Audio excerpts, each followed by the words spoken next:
Bonjour tout le monde et bienvenue au Mont Corvo, voici Kamaltero. Et voici Kitaro. Et aujourd'hui les amis, bien entendu, on va parler du chapitre 887 de One Piece, le tout dernier chapitre de One Piece.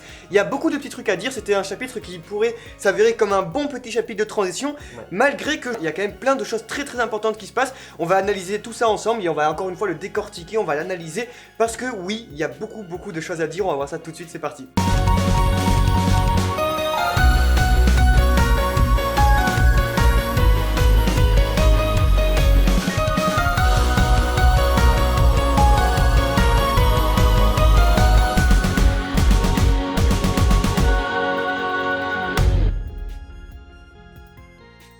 Le chapitre 887 de One Piece, quelque part dans ce monde, quelqu'un souhaite ton bonheur. Le premier chapitre de décembre de 2007, on arrive à la fin de l'année. L'arc de Whole Cake devient de plus en plus intense, mais ici on a un chapitre qui, on va dire, cherche la profondeur, cherche à expliquer, cherche à introduire et surtout à finir l'histoire de certains personnages. Ouais, à apporter l'affect aussi quand même, parce que c'est important. Aussi, forcément. Premier chapitre de One Piece, en tout cas de Whole Cake Island, où on n'a pas Luffy ni Katakuri depuis un bail. C'est assez intéressant. Ce chapitre se concentre sur Sanji, Pudding, Chiffon et les aventures sur Cacao Island avec Capone et notre cher ami Oven. Donc il y a beaucoup de choses à dire. Pour une fois, on va pas parler de Luffy Katakuri, ça va nous faire du bien.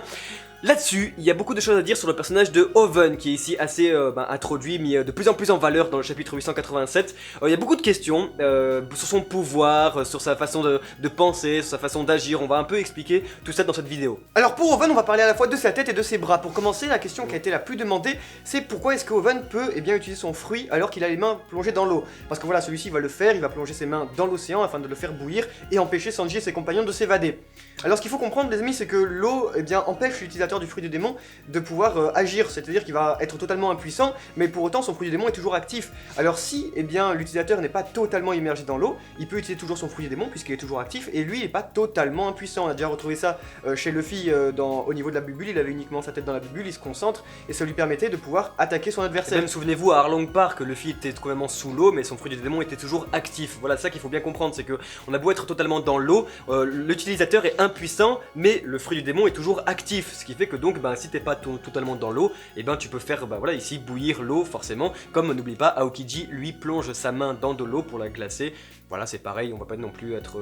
c'est pas qu'on plonge nos doigts dans de l'eau que t'es complètement... C'est pas de la kryptonite en soi-disant parlant. D'autant plus que le personnage a des gants, et surtout qu'on remarque qu'Oven, c'est un petit peu le seul personnage de ses frères et sœurs qui a des gants, et que étant donné que c'est une technique qu'il doit utiliser très souvent, puisque faire bouillir l'eau, etc., ça peut être très utile, et peut-être que voilà, c'est adéquat pour lui, il rentre un peu moins en contact avec l'eau, etc., donc il y a tout qui est bien réfléchi, Oda. Autrement, au niveau de sa tête, il y a une théorie qui circule et qui voudrait que Oven ait pourquoi pas un trouble mental, peut-être léger, mais ça n'empêche pas que il est très primaire comme personnage. Malgré qu'il faut pas détruire le gâteau, il le fait. Il y a aussi le passage qui a un petit peu sauté aux yeux de tout le monde, c'est quand il dit waouh à Capone, c'est un dialogue très particulier qui dit waouh, je savais pas que tu avais une telle technique, etc. C'est très bizarre comme de déclarer ça comme ça, parce que c'est normal qu'il ne savait pas, juste c'est une technique secrète de Capone. Capone il lui dit lui-même, c'est normal, j'en ai jamais parlé à personne, mais pourquoi tu demandes? Donc voilà, et d'autant plus que tous les fils et filles Charlotte ont des problèmes, soit de la personnalité pour Pudding, soit par exemple un trauma de se faire blesser pour Crackers, un trauma de la personnalité rien que pour Katakuri qui n'a pas envie de se montrer, etc. Tout. Donc pourquoi pas que celui-ci ait un petit peu un trouble mental. Pour finir aussi sur Oven, on peut préciser que c'est loin d'être le premier personnage à obtenir le fruit de la chaleur dans One Piece. C'est assez marrant parce qu'il y a eu beaucoup d'OAV, beaucoup de films là-dessus où les méchants avaient le fruit de la chaleur, et là ça y est, un personnage donc on va dire canon dans le manga a le fruit de la chaleur. Ça fait un peu, nous on a été un peu réticents là-dessus, ça fait assez Akainu du pauvre, mais bon on va voir un peu ce qu'il peut nous donner. Aussi pourquoi il s'appelle Oven, est-ce que la mère savait qu'il allait bouffer un fruit du démon de la chaleur, alors que pourquoi? Est-ce qu'on possible? On peut alors se demander si Big Mom nomme ses enfants via leur fruit du démon. C'est un peu chelou. Ou alors c'est le personnage qui s'est dit, ça se trouve il s'appelle Jean de la Fontaine, et en fait il s'est dit ouais je vais m'appeler Oven parce que mon fruit du démon est trop stylé. Nous allons maintenant parler un peu de Pounds, personnage qui est devenu quand même assez intéressant avec le temps, alors qu'au début c'était pas trop le cas. Déjà, il y a quand même un message caché, on va dire, dans ce chapitre. On a lu un commentaire des Spades Pirates, je crois, sur notre réaction live qui nous a vachement éclairé sur le coup. On a fait ah bah ouais, on n'y avait pas pensé. Est-ce qu'il y aurait pas un parallèle avec la mentalité d'Eiichiro Oda en tant que mangaka? avec Pounds. Parce que ici le message clair de Pounds est que il balance tous ses regrets de ne pas avoir pu élever sa fille, de ne pas avoir pu vivre avec elle, de ne pas avoir pu voir son petit-fils naître, toutes les choses comme ça, tout. Il n'a pas pu être présent pour sa famille. Et ici on sait que Shiroda est très très peu présent pour sa famille, il vit loin de sa femme et de ses 2 filles. Donc on est là comme ça, c'est peut-être pour ça. Il faut savoir que Shiroda l'avait dit en interview, il le redit souvent, c'est qu'il ne dessine jamais sans avoir ressenti les émotions de ses personnages. Donc voilà, c'est ce qu'il nous avait dit. Tant que c'est pas réussi, il recommence. C'est ce qu'il avait fait 1 milliard de fois pour Vivi à Alabasta, pour Ace à Marineford, pour Nami contre Arlong. C'était donc quelque chose de très puissant pour Eiichiro Oda. Donc on peut se demander si ici, ça sent le vécu. Peut-être qu'aucun autre mangaka aurait réussi à faire un effet aussi puissant parce que peut-être que les autres mangaka n'auraient pas ce même vécu là. Donc bon, Pounds, est-ce que c'est toi, Eiichiro? Est-ce que tu essaies de nous faire passer un message? C'était dans tous les cas très beau comme action. On a un chapitre, on a donc un sacrifice ici totalement gratuit en fait, qui ne veut aucun mérite, qui ne veut rien, on ne sait pas, le personnage ne savent même pas qui est ce personnage et pourtant ils ne savent pas à quel point il est important pour eux. D'autant plus on le rappelle quand même qu'Eiichiro Oda a donc 2 filles et avec Pounds qui a Charlotte et Chiffon, c'est peut-être on espère qu'elles ont pas la même tête. Autrement Pounds boucle la boucle, pourquoi? Parce que déjà il faut comprendre que c'est lui qui va apporter le titre du chapitre. Pourquoi? Parce que quelqu'un dans ce monde te souhaite ton bonheur, et bien c'est lui en fait. Pourquoi? Parce que c'est vraiment joué sur le fait que sa mort est 100% anonyme et que Chiffon ne saura pas que son père est mort et que du coup à part on pense que Nami pourrait expliquer en fait, parce que vu qu'elle a rencontré Pound et tout ça dans la forêt, peut-être qu'elle va l'expliquer plus tard et qu'elle va comprendre. Ça c'est souvent un truc un petit peu post-arc où il y a toutes les explications et ça serait très beau à et savoir. On va tous pleurer. Autrement, ce qui est très intéressant, c'est que pourquoi est-ce que Pound va boucler la boucle, c'est qu'Eiichiro Oda, il fait quelque chose de très récurrent dans ses arcs, c'est qu'il va introduire des intrigues au début de chaque arc pour pouvoir en fait les achever, à les conclure à la fin de ces derniers. Et c'est-à-dire que quand ça arrive, on peut être presque certain qu'il va rester juste la baston, juste les muscles et le sang, pour en fait apporter la catharsis ultime en fait à l'arc. Ce Pound, c'était le personnage qui demandait juste un petit peu de jus de fruits comme ça, alors que c'était juste une tête enterrée et tout ça. Une tête enterrée dans une forêt chelou avec des arbres chelous. On se demande aussi si c'est la même personne à chaque fois qu'on revoit ou si c'est toujours lui, parce que c'était un bordel. C'était il y a 1 an et c'était un an et demi. C'était un sacré bordel. Et surtout ça montre que, et ça c'est très très fort, que ce soit pour Dressrosa avec des jouets, que ce soit à Whole Cake Island pour une tête qui est sur le sol, en fait, il y a tout qui est logique dans One Piece et c'est trop agréable de savoir ça, parce qu'en fait, au final, le mec c'était juste un personnage et tout, et c'est juste super agréable de savoir qu'en fait, il y a tout qui tourne rond dans One Piece et que tout est bien ficelé.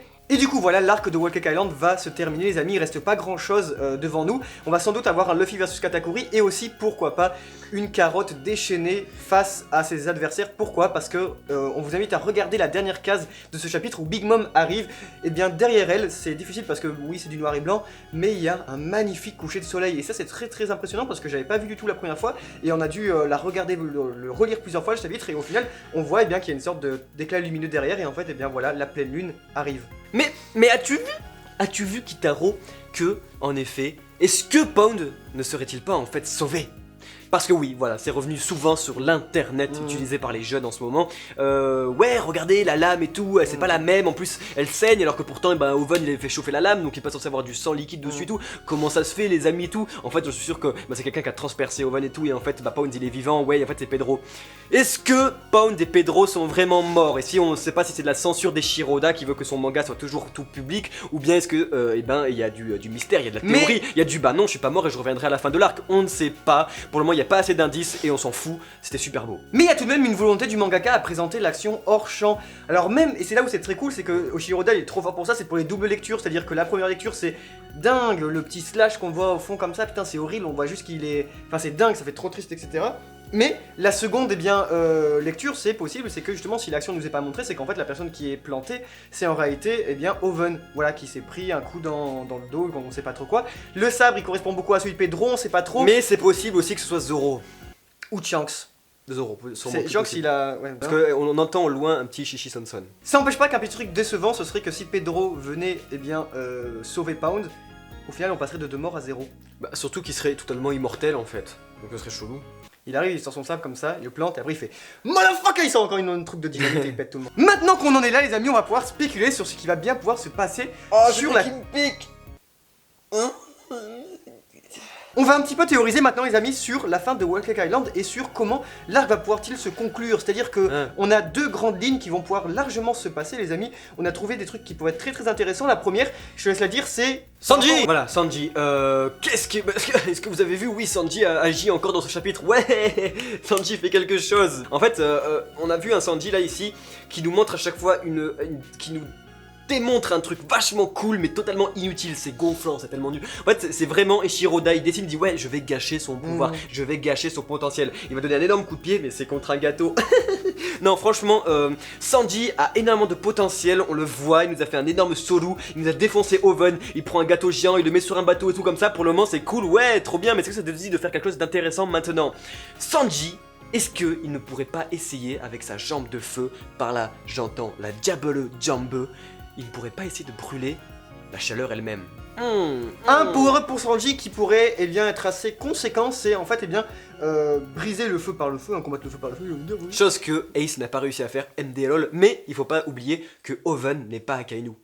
Mais pourquoi tu... Ce serait assez intéressant pour le personnage de Sanji puisque celui-ci est un petit peu ancré dans la thématique des flammes, de la chaleur, des épices, de sa jambe, la Diabol Jamba, tout ça.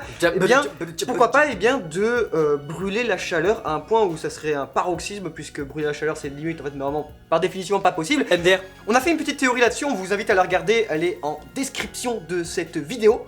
Et voilà sur tout ce qui pourrait être Sanji, power-up, combat, etc. Mais autrement, on a une piste qui pourrait être assez dingue les amis. En fait, ce serait celle que je vais vous raconter ici maintenant tout de suite. Imaginez donc, il y a beaucoup de chances que ça se déroule comme ça. On a donc Big Mom qui arrive avec sa vague énorme. Les Mugiwara qui essaient de se tailler. Et en face, on a le bateau qui arrive avec le gâteau. Ouais. Qui vient de Cacao Island. Alors ce qui va pouvoir se passer logiquement c'est que justement ils vont se croiser les deux bateaux, ils vont dire Nigalo, Nigalo, fuyez vite. Sanji il va avoir son moment de gloire, il va envoyer un énorme kick puisque, qu'est-ce que je disais avec les panoplos scénaristiques, avec Pound et tout ça qui tout le début et qui est la fin. On avait vu le croquant-bouche dans la bouche de Big Mom à la volée façon basketball, et bien pourquoi pas, Sanji qui fasse la même, voilà c'était une sorte de foreshadowing de la part d'Oda qui nous présenterait qu'on pourrait balancer comme ça à la volée l'énorme gâteau dans la bouche de Big Mom, énorme foreshadowing qui disait également que le gâteau était tellement bon, tellement bon, et bien que les gens s'évanouissaient, on avait vu un des Whole Cake 31 qui était totalement tombé dans les pommes tellement il était magnifiquement bon. Big Mom alors tomberait dans les pommes. Alors à ce moment là peut-être que son fruit, on sait pas, peut-être qu'il lui aussi s'évanouirait, on sait pas trop comment ça se passe. Mais ça n'empêche pas que Pero est sur son épaule et que du coup tomberait à la renverse, tomber dans l'eau, tomber sur Big Mom, son fruit du bonbon s'enlèverait, hop, dans l'eau. Il y a à côté un mec qui s'appelle Big News Morgan, vous savez, qui était là et qui est responsable en chef et bien justement de l'éditeur, etc. des journaux, et du coup... Sanji, la jambe noire, Sanji Vinsmoke, Sanji, le compagnon de Luffy au chapeau de paille, aurait mis à mal un des 4 empereurs et alors aurait enfin le moment de gloire tant attendu. Pourquoi? Parce qu'il aurait une prime quasi équivalente à celle de Zoro. L'univers serait rééquilibré autour de ces deux forces. Moi j'ai envie de dire, on rigole, mais on va pas le fond du bol. Hein. Par là, j'entends que, ok, ça doit être ça, ce serait quand même hyper décevant, moi personnellement je meurs. Oui, mais il y a un truc qui est toujours pas dit là-dedans, c'est quand même Luffy versus Katakuri. Mais voilà, c'est ça, en gros, on pourrait très bien voir du Sanji contre Big Mom, pour nous montrer que Big Mom n'est pas totalement ici, vaincu, merci, et que donc on aurait le vrai combat, ce serait Luffy Katakuri pour nous faire comprendre que Big Mom reviendra à la fin du générique avec Elbaf et tout le tralala, Loki et tout. Qu'est-ce qui se passe là-bas dans cette île? Dans tous les cas, le prochain chapitre c'est le 888 qui fait miroir. On aimerait bien donc retourner dans le monde des miroirs et voir notre ami Katakuri. J'espère que tu as Katakuri. Voilà les amis, merci à tous d'avoir regardé cette vidéo jusqu'au bout. On voulait vraiment juste avant de terminer vous remercier parce que ça y est, on est plus de 80 000 au Mont Corvo. On a fait un petit message sur les réseaux sociaux, ça nous touche beaucoup. Que ce soit sur notre... On a réalisé plein de choses ensemble et c'est que le début. Notre colis pour Eiichiroda va bientôt arriver à destination. On va vous en parler bientôt, ça va faire du bruit et on est super fiers de pouvoir faire tout ça avec vous. Merci beaucoup de nous supporter encore. C'est une belle aventure. On espère qu'on vous ennuie pas trop, mais voilà, on continue parce qu'on aime bien être avec vous. Tant qu'il y a One Piece, il y a de la vie, j'ai envie de dire. Merci à tous d'avoir suivi cette vidéo. On se dit à très vite au Mont Corvo. C'était Kamaltero. Et c'était Kitaro. Ciao.